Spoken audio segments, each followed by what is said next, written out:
There is a corner of the lion's kingdom where conditions seem very harsh, the dry lands. But life has a way of overcoming hardship. There's a green oasis at the heart of these lands. But in other places, water is more precious than gold, and food is rationed.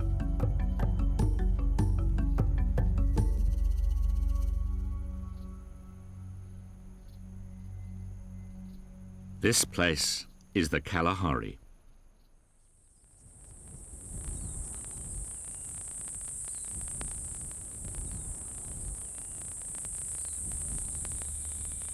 The Kalahari is called a desert, but it's really a dry grassland. It does get very hot, but the lion is still the king, even if food and water can't be taken for granted. In summer, the temperature can reach 47 degrees Celsius during the day, and in winter can plunge to -13. It does rain, but not often. And most of the Kalahari is flat and covered in sand, so the only things that grow are grass and small acacias. Life for the lions is hard. In the dry season, there's little game, and they may have to wander over hundreds of square miles just to find something to eat. Often, they just go hungry.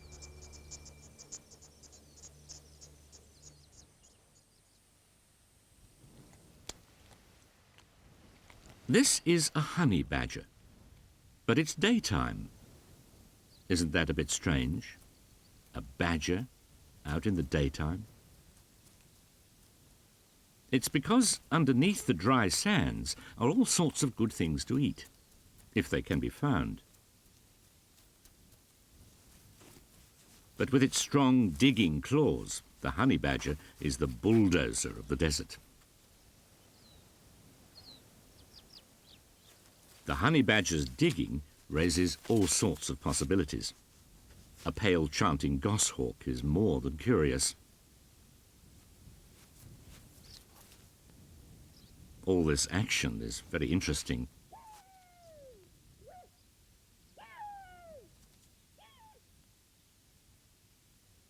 Anything could be rooted out.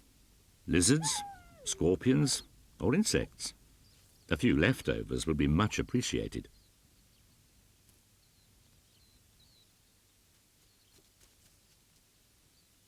Although it eats just about anything, a sweet tooth gives the honey badger its name. If it can find a bee's nest, it will help itself to honey.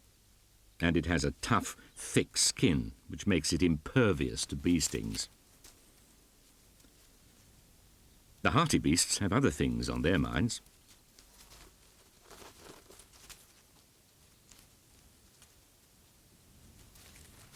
Teeth and claws that can tear open a log looking for honey can also be used in a fight, as lion cubs sometimes find out the hard way.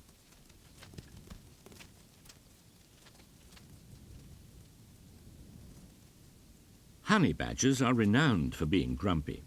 If one gets annoyed, it'll think nothing of taking on something bigger than itself. The jackal keeps his distance. This battle is over territory. The honey badger doesn't care about territory. And, unlike its lion neighbours, it goes wherever it likes. It can have a home range of hundreds of square miles.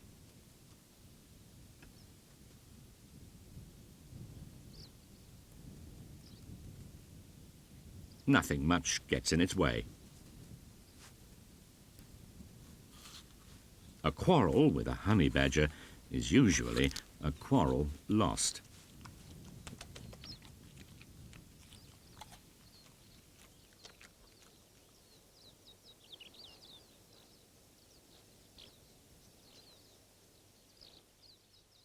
The aardwolf, or earth wolf, is not a wolf, but is related to the hyena, although this gentle, timid creature doesn't have quite the gruesome eating habits of its cousins. Aardwolves live in families when the cubs are young, but otherwise keep themselves to themselves.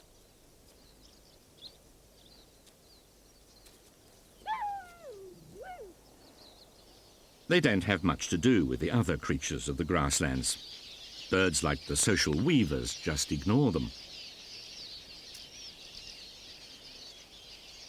Aardwolves don't live in packs because they don't need to. They can find their food everywhere.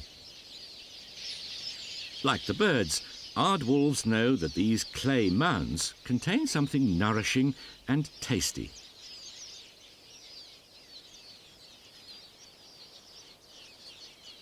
The mounds are termite nests, and in one nest there could be more than 50,000 termites.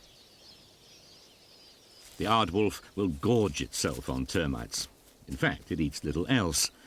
But the problem is to catch them outside their fortress.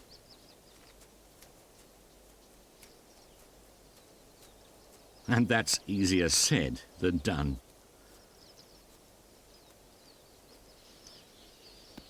The mounds are baked rock hard by the sun. They can't be opened.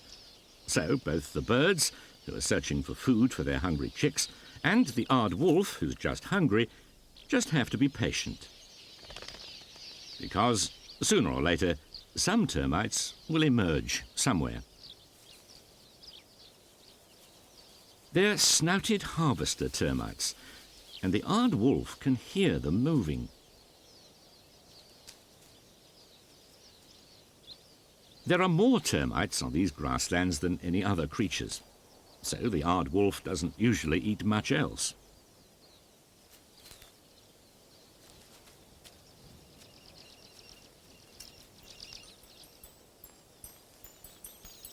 When workers do come out from the fortress, they are guarded by soldiers. The soldiers can defend the workers against enemies, like ants, but they're useless against the aardwolf.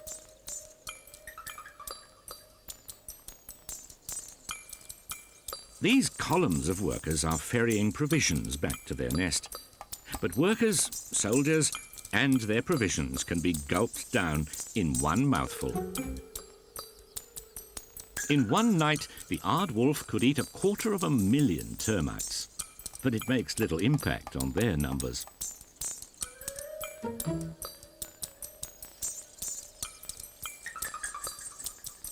There are thousands of these nests all over the grasslands. Because termites don't need crunching up, the aardwolf has small teeth and weak jaws, unlike its bone-crunching relatives.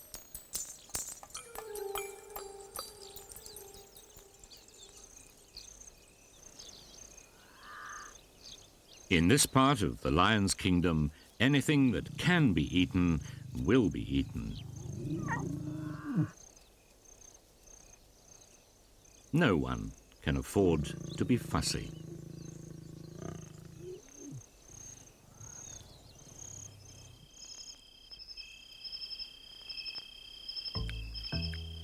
This peculiar creature isn't related to anyone. It's an aardvark.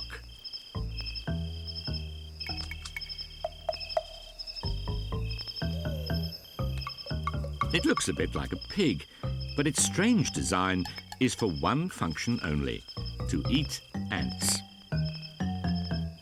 There's nothing else quite like an aardvark. It's unique in the animal world. It only comes out at night and snuffles around, listening and sniffing for ants. No lion could survive on such meagre rations. When it finds their nest, it has a feast. It doesn't care about their stings. Its skin is far too tough. The aardvark's tongue is long and very sticky, unlike any other animal's.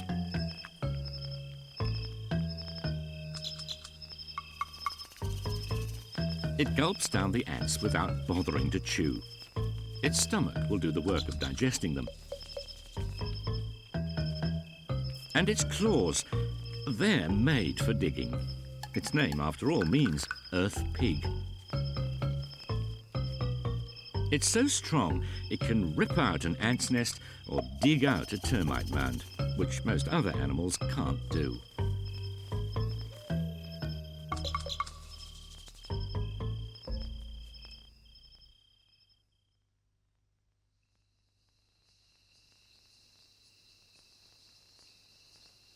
A desirable residence. A termite mound makes a cool and convenient den in the day. A black-footed cat has claimed it as her family home.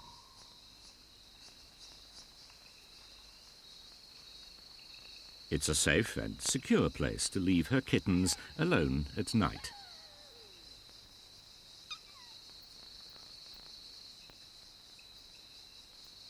With a hungry family to feed, she must spend the night hunting. She has to find enough to feed all of them, herself and her 3 kittens.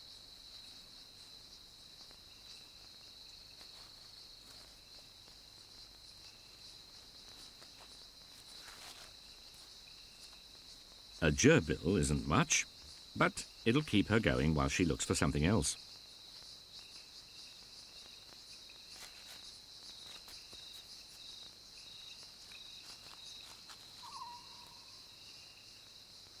She's smaller than a domestic cat, but twice as fierce. Local people call it the anthill tiger.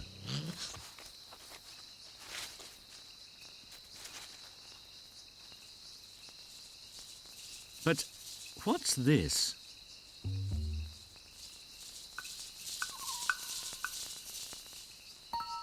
What will that taste like? African hedgehogs live in their burrows in the daytime and come out to feed at night.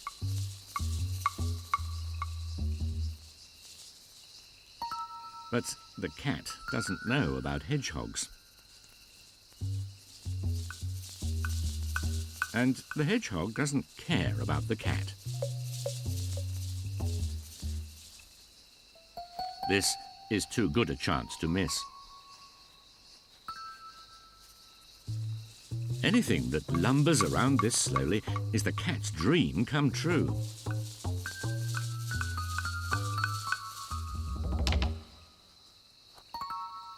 But that wasn't supposed to happen. It wasn't supposed to turn into a pincushion.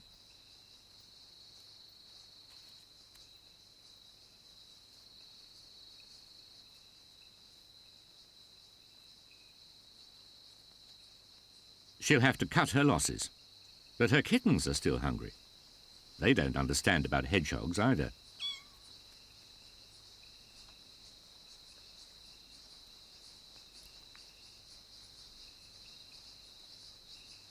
Cats are no match for sharp quills.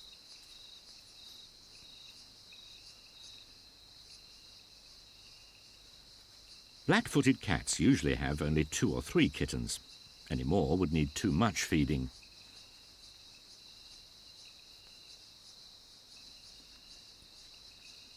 But she has nothing to bring them tonight. And when the kittens get hungry, they get irritable.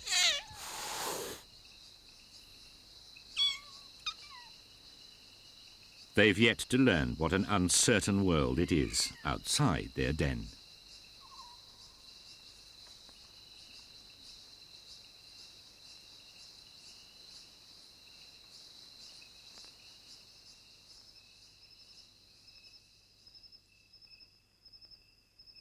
This is a spring hare. It lives in a burrow which it digs out with some help from its friends. They prefer light, sandy soil. It's much less like hard work.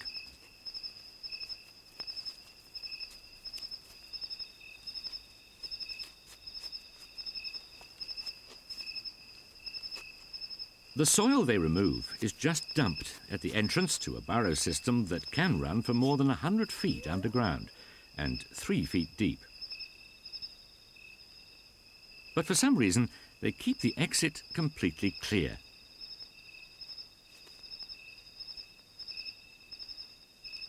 Burrows are popular with other nocturnal creatures, gerbils included.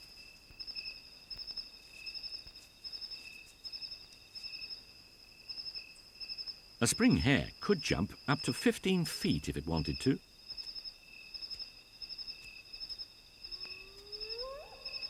It isn't a hare at all. It's actually related to squirrels and rats.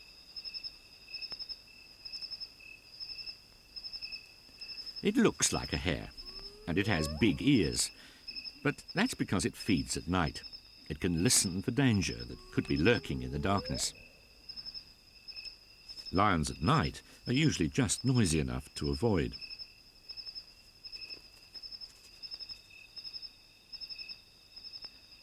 Being out in the open is never completely safe.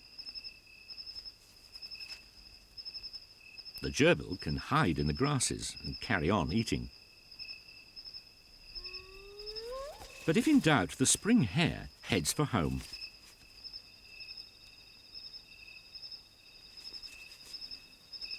It helps to be small and inconspicuous and the same colour as the surroundings.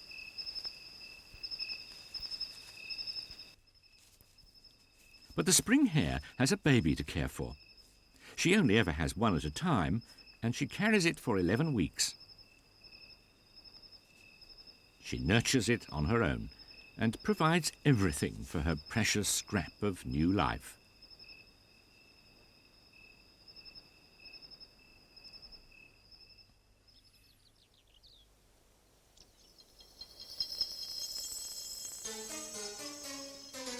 A strange expedition is getting underway.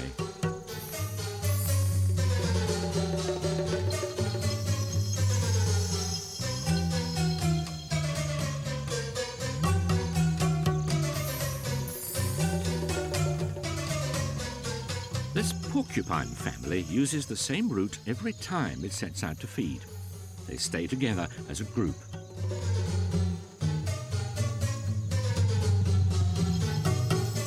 The baby has to do its best to keep up, or it'll be left behind.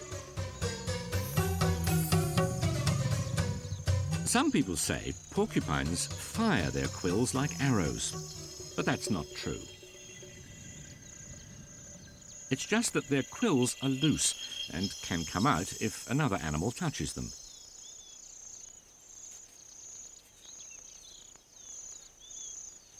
Porcupines are vegetarians and will eat most roots and bulbs. But this family has found these summer melons, instant parcels of water and nutrients.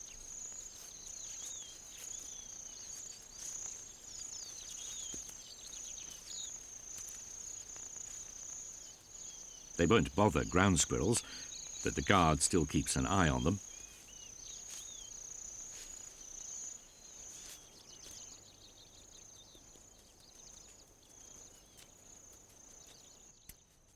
They come home to their burrow, possibly an old aardvark hole, which they dig out and alter to suit themselves.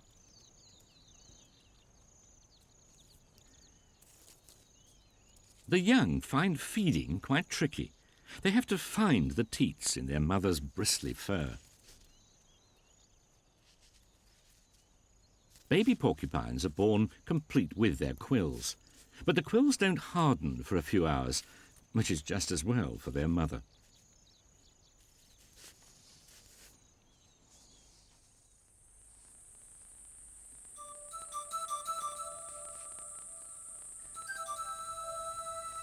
Suricates, or meerkats, are always cautious when they start their daily routine, which keeps them off the lion's menu.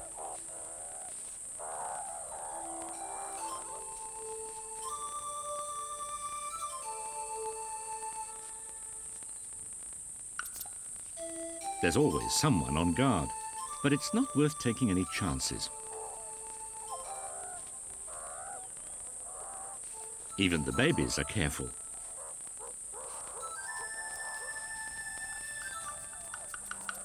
But everything seems fine at the moment. The group comes out every morning to spend the day feeding, but suricates have a secret indulgence. They love the sun, And when they're not eating, their favourite pastime is sunbathing.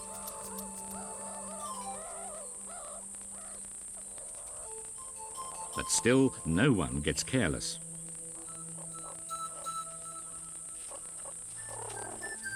Danger comes from above.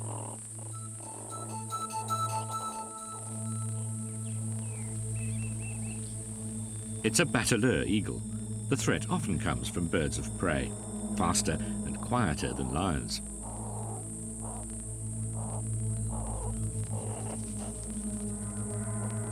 The lookouts sound the alarm. Is it coming this way?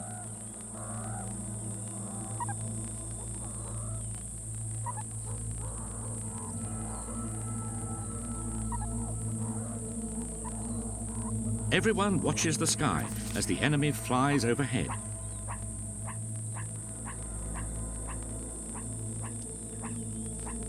But the danger passes this time, and the all clear can be given. Ground squirrels share the suricate's burrows. They gain from the extra lookout system. Young suricates learn from their mothers about safety and eagles and where to find food. But in the desert, everyone wants to know where to find food.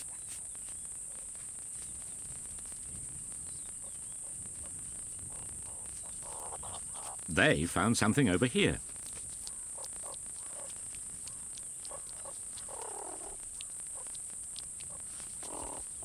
So where is it?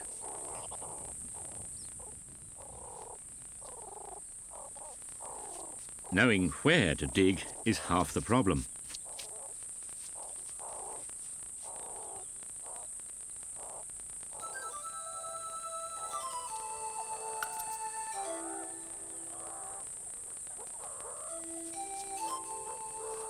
It's not as easy as it looks.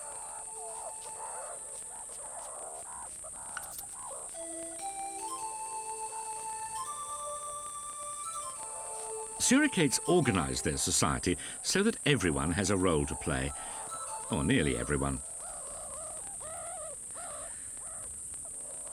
Duties could be anything, from lookout to babysitter.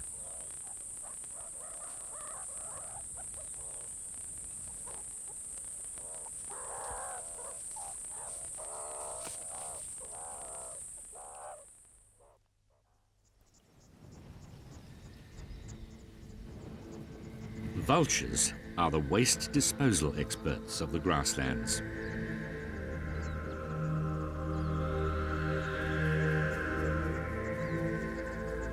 The remains of a lion kill are an excuse for a neighborhood gathering.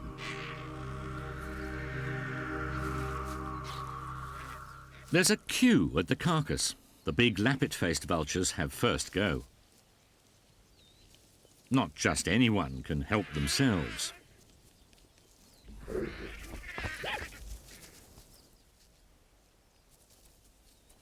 Gate crashers are not welcome.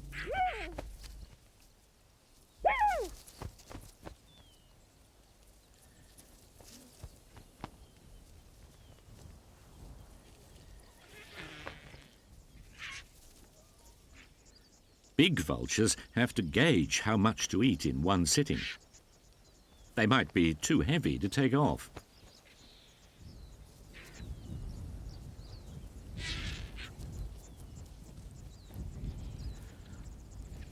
Smaller vultures will wait in a sort of pecking order for the lappet-faced vultures to rip open the hide.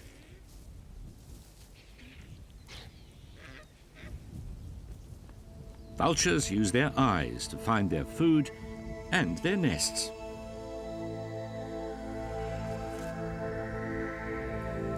They can navigate long distances just by using vision.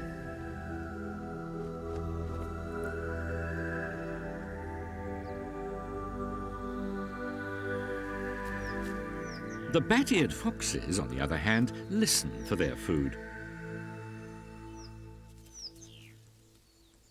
Like all foxes, they're curious about everything, and their huge ears pick up the tiny sounds of insects moving on the ground.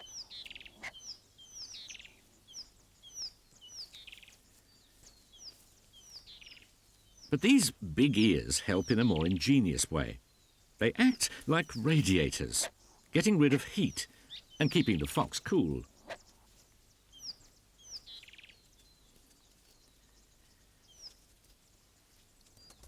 In this hot, dry part of the lion's kingdom, life is lived close to the edge.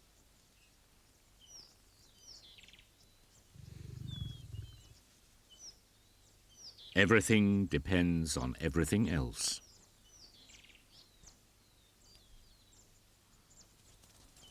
Even majestic herds of wildebeests are only passing through.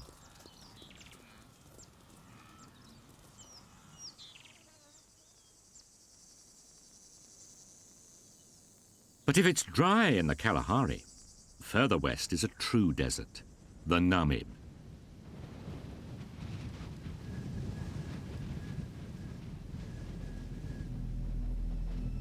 It's said that the word Namib means endless expanse.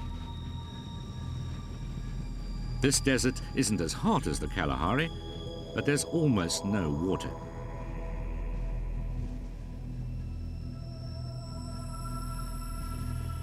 It seems that nothing could live in this desolate corner of the lion's kingdom.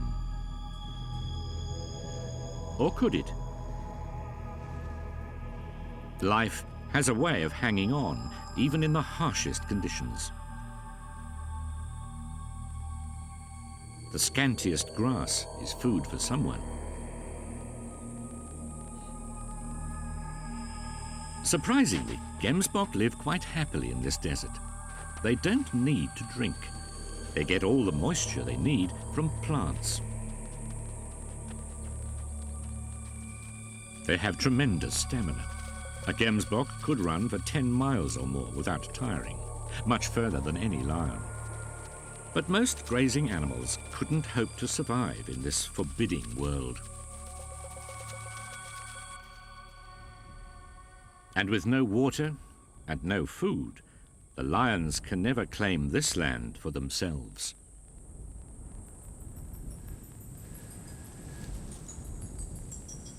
But the Namib is home to more than 200 kinds of beetle that live here and nowhere else.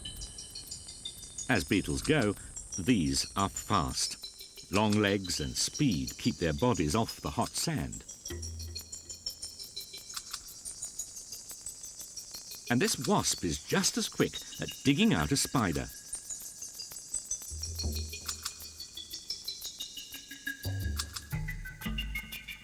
Scorpions are tough. They can endure hotter temperatures than any other animal in the world. But even they stay out of the sun when they can.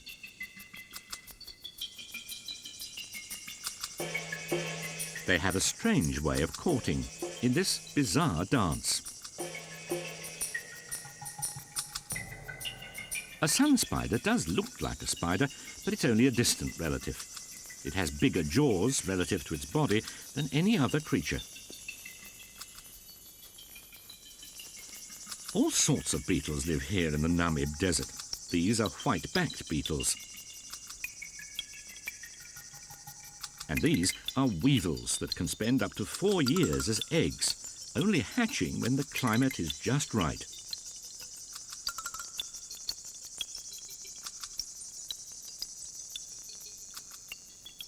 The adults live just long enough to mate and lay more eggs.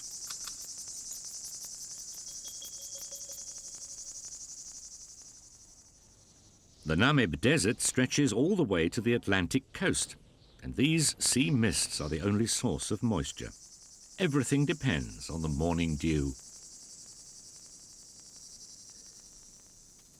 This little beetle collects and drinks the water that condenses on its body. And this plant is like no other. Because it has such deep roots, it can live for 2,000 years. It's a welwitschia plant, and over the centuries the leaves split and curl, so it looks as though it has many more than just 2.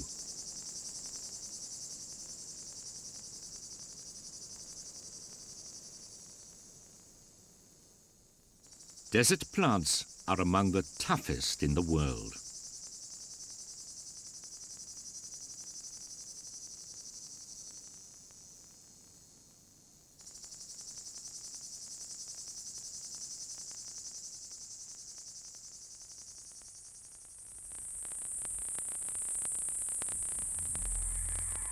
This is a sidewinder, and it has a strange way of moving. This keeps the snake's body clear of the scorching sand as much as possible.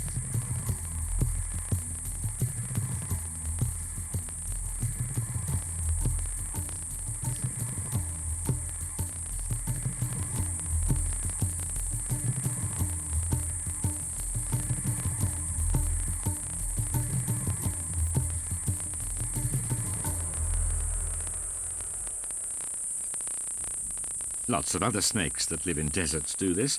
It stops them getting burned.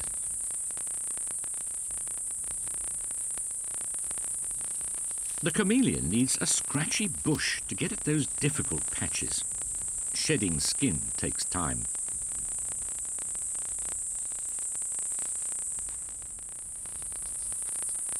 Everything here must be able to survive the searing desert heat, and any way of staying out of the sun is a relief. A small patch of shade is enough.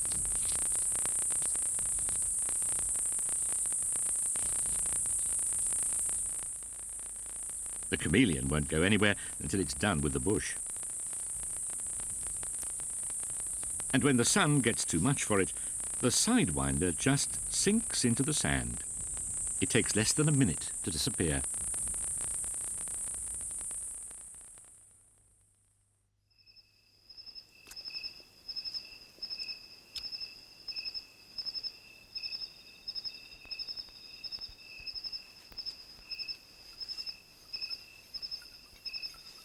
At night, something else lurks under the sand.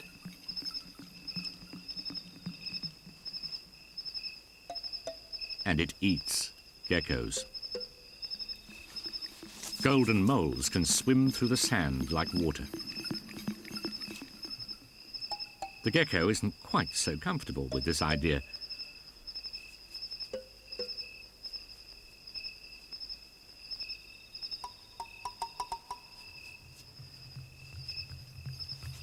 Golden moles actually hunt from below. The sand gets everywhere, even in eyes. But a golden mole doesn't have eyes, or none to speak of. It uses hearing and touch to find its way in the world. The gecko is on shifting sands.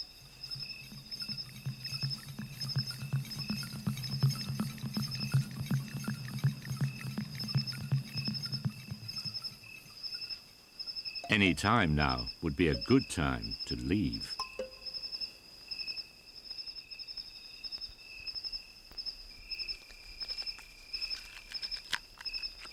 In the unforgiving world of the desert, nothing gets wasted.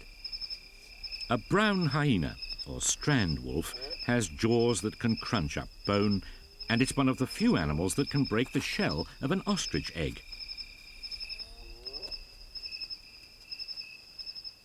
An ostrich egg is so strong that if it's positioned in a certain way, it could support the weight of a man without breaking. It's a valuable prize. It contains liquid food, and any liquid in the desert is bonus. But hyenas don't bother with please and thank you.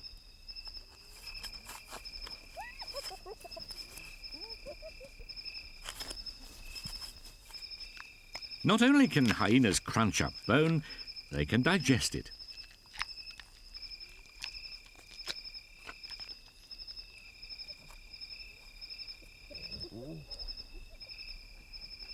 They squabble a lot, but live together in packs. They travel around in gangs to find odd bits of food for scavenging.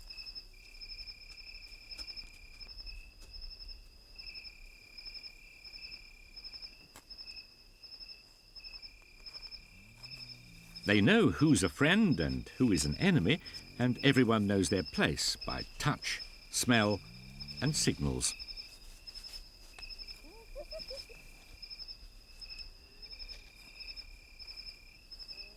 Stealing eggs isn't as thrilling as hunting, but it's a living.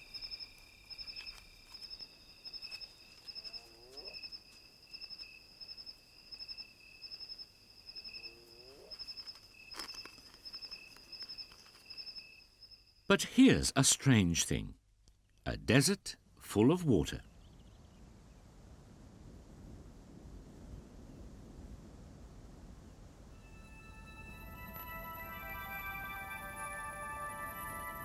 To the north of the Kalahari, a river tries to flow to the sea, but can't. The Okavango swamp is in fact an inland river delta. The waters of the Okavango River are blocked, so they flood. A huge oasis forms in the middle of the dry lands. And where there's water, there's life.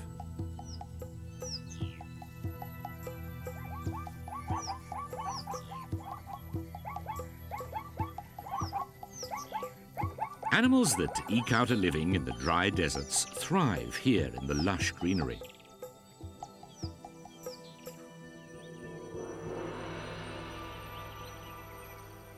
It's so wet in places that a marsh forms.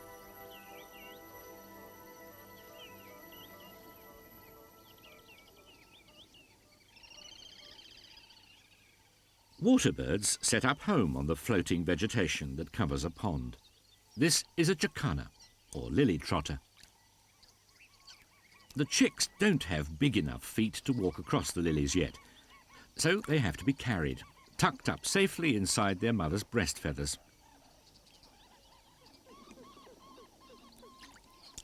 The adult birds have long, splayed toes that spread their weight.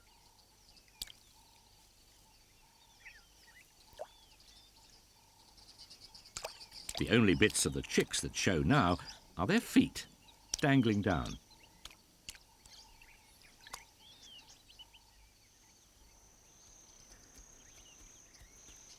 The richness of the Okavango is a concentration of the amazing number of different animals that live in the lion's kingdom.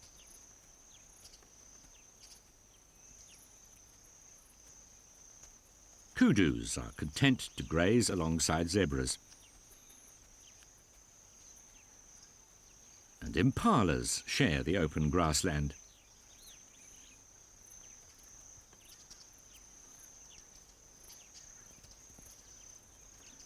There's so much more greenery here that no one goes hungry. Even a herd of elephants can find plenty to eat, and no one has to travel very far to find it.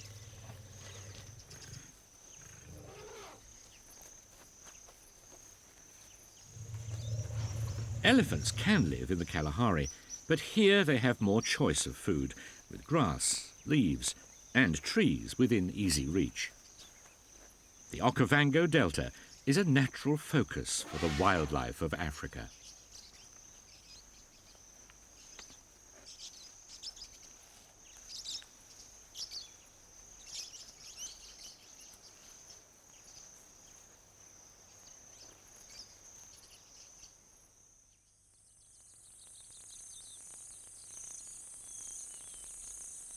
The spotted hyena is an animal with a gruesome reputation, but they have a gentle side. Hyenas make devoted mothers.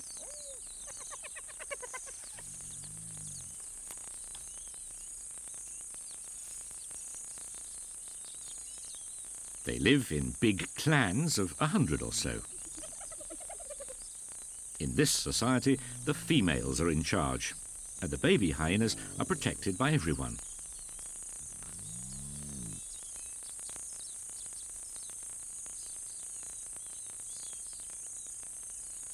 The hyenas communicate by complicated messages and signals.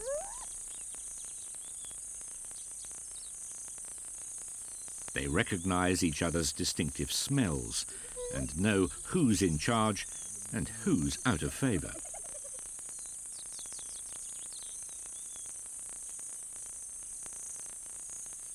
Like a gang in a city, they have their own patch.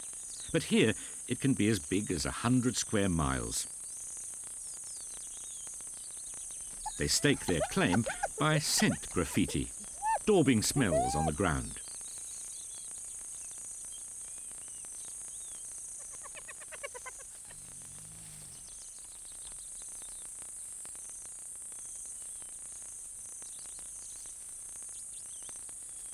They find everything they need in their patch, whether hunting big animals for themselves or scavenging from others' hard-earned kills.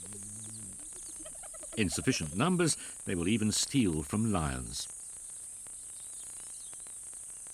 There's a state of uneasy truce with their neighbours, the vultures.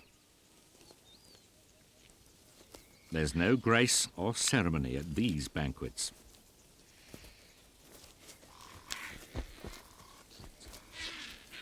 Hyenas aren't intimidated by the vultures, and the vultures seem to ignore the hyenas.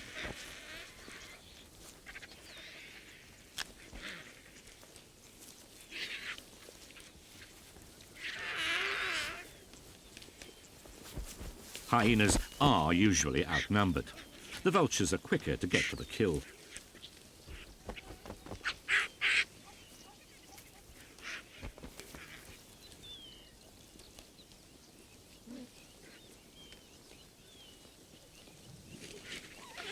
Still, hyena jaws can crunch up the parts that beaks can't reach.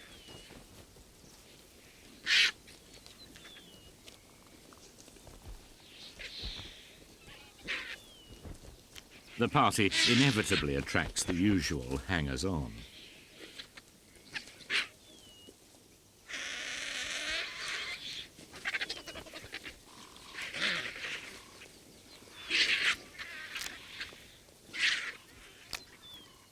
Quarrels break out when it gets too crowded.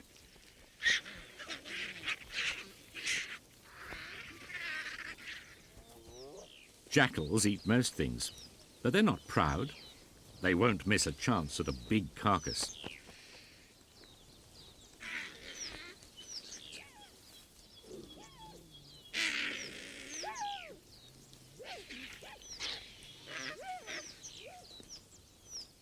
It's a dare, a try for a bit of meat.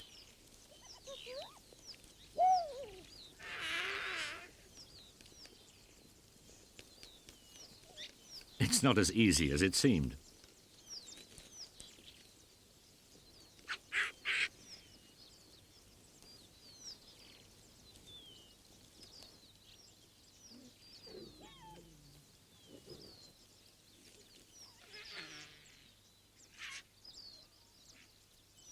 The jackal might have been a bit optimistic.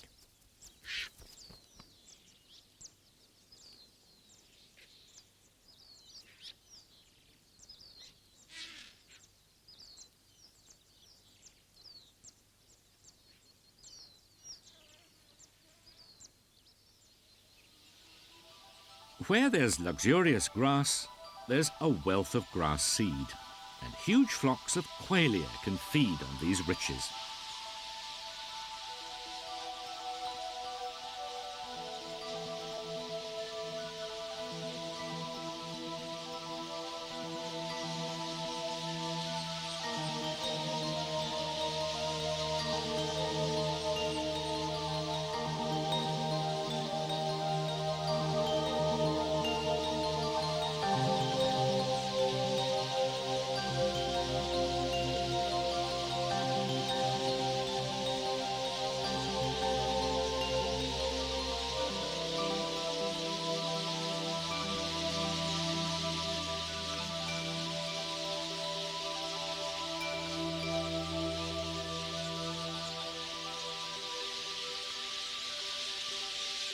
There are millions of birds in this flock. They come to the water to drink. It's the one attraction that draws everyone together.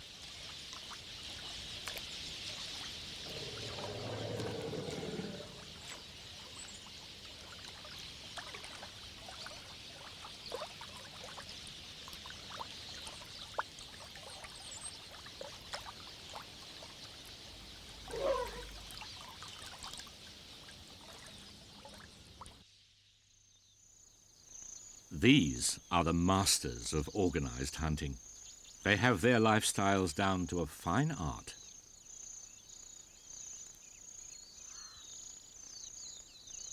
African wild dogs rest in the middle of the day. There's nothing to be gained by rushing about in the heat.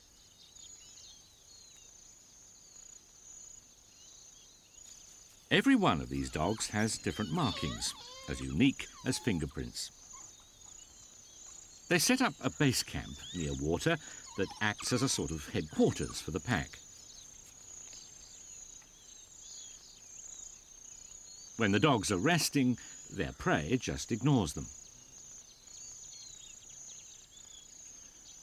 Wildebeests know there's only trouble if the dogs start to move. Wild dogs hunt in a pack, and until the signal is given, everything just waits. Except the qualia. They're always hungry.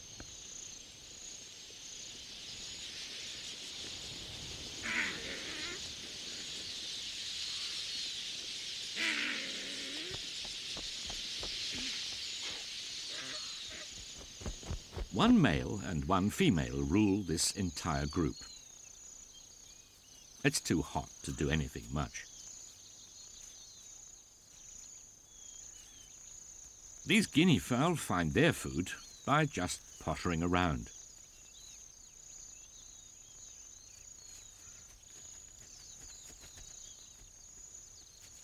Everything they need is on the ground in front of them.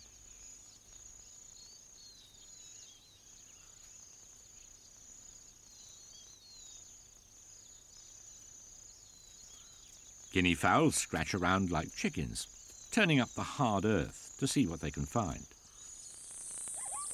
But as it gets cooler, there's a tension in the air.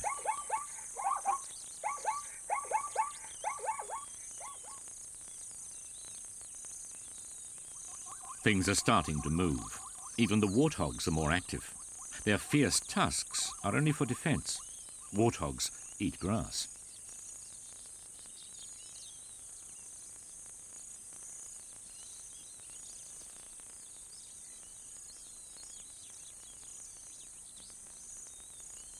Now, the wildebeests can sense that the dogs are getting ready for action.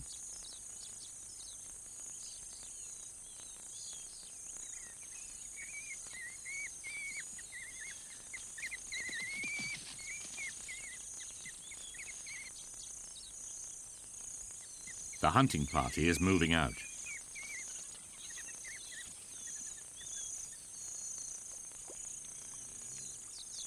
Unless the dogs are desperate, wildebeests are a bit big to tackle. Something on its own is more their style.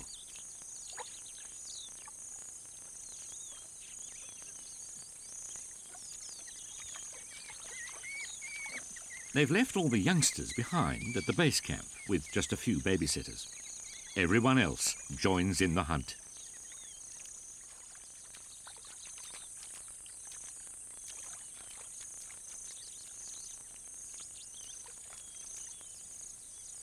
The dogs have incredible stamina. They'll chase their quarry in a group, wearing it down by sheer exhaustion. They use tenacity, where a lioness uses muscle. When the lead dogs get tired, others take over, like a relay.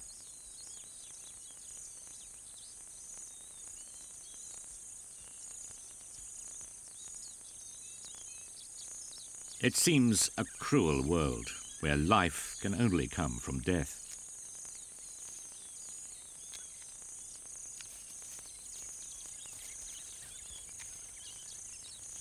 This balance is fragile.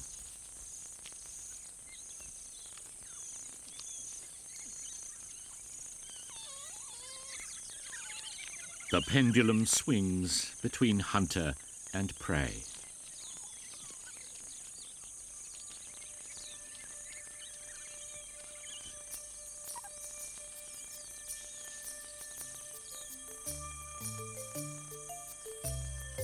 The only rule in the lion's kingdom is survival, and a new generation takes strength from the old.